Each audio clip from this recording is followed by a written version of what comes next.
Wazazi, walezi na walimu wa madrasa wametakiwa kushirikiana na ofisi ya Mufti katika kusimamia maadili ili kuondosha vitendo mbalimbali viovu vinavyojitokeza kwenye jamii, ikiwemo utumiaji wa madawa kulevya, udhalilishaji pamoja na wizi. Mkuu wa wilaya Chake Chake Mgeni Khatib Yahya ametoa kauli hiyo wakati akizungumza na wazazi, wanafunzi na walimu wa madrasa katika hafla ya ufungaji wa kongamano la kuadhimisha mwaka mpya wa Kiislamu lililofanyika Tibirinzi, Chake Chake Pemba. Amesema wazazi wana jukumu kubwa la kuhakikisha wanashirikiana na walimu wa madrasa katika kusimamia maadili ili kuona watoto wanabaki salama juu ya vitendo hivyo. Maadili katika wilaya yetu kiukweli hatuko vizuri. Lakini kwa pamoja, kwa kushirikiana na ofisi ya Mufti, walimu wa madrasa, wazazi, basi hali hii itakwenda kukaa sawa na hatimaye Chake Chake na sisi tutatajika vizuri. Binafsi nina miezi 6 tu tokea niingie katika wilaya ya Chake Chake. Kuna changamoto nyingi sana ambazo zinajitokeza: kubakwa kwa watoto wetu, kulawitiwa kwa watoto wetu, utumiaji wa madawa ya kulevya. Na mimi nasema katika vijana, tukiangalia vijana 5 kwenye vijana 3 wana nywele kubwa. Jambo ambalo hili nilikaa na kamati yangu ya usalama nikasema itakapofika 2027 vijana wote wa wilaya Chake Chake watakuwa wana nywele za kusuka. Jambo ambalo hili halipendezi kwenye dini yetu, halipendezi kwenye maadili yetu.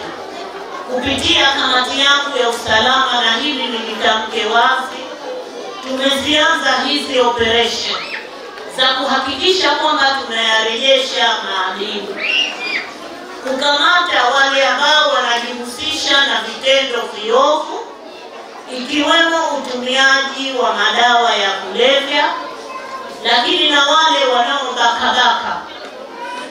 Tumekuwa na mtindo watu kujificha chochoroni saa 2, saa 3, mtu anabakwa kwa kikundi. Kwa mashirikiano ya ofisi ya Mufti, kwa kushirikiana na walimu wa madrasa, maimamu na mashehe, tutaendelea kutoa elimu kuhakikisha kwamba vijana hawa basi na wao wanakuwa kwenye maadili bora. Mapema afisa elimu na dawa kutoka ofisi ya Mufti Pemba, Sheikh Saidi Abdul Nasr, amesema mwaka mpya wa Kiislamu umeleta mabadiliko makubwa ya kumkomboa mwanamke katika swala la elimu. Mwaka mpya huu ambao tumeona kwamba umeleta mapinduzi makubwa ya kuweza kumkomboa mwanamke. Wakati zamani tukipewa mtoto wa kike alikuwa jinsia aibu, wa idha bushira ahaduhum bil untha dhalla wajhuhu muswadda. Mtu akiambiwa kuna mtoto wa kike umepatikana, basi jinsia aibu. Leo tumeona watoto wa kike, mapinduzi ya mwaka mpya wa Kiislamu, tumeona watoto wa kike ndio wote wametokea kwa kwanza kushikeni watoto wa kike katika swala zima la kuendeleza elimu.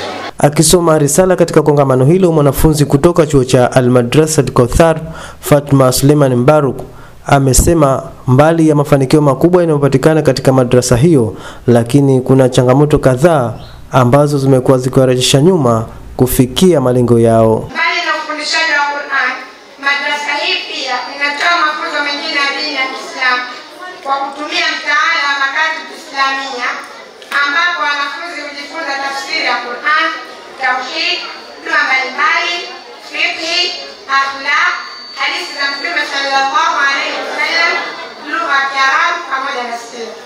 Tunao ukumbi ambao unahitaji milango 2, madirisha 2, dari pamoja na vikalio. Pia tunahitaji ukamilishaji wa vyoo 4 kwa kuwekewa plasta, ikiwezekana kuwekewa na vigae, yani tiles.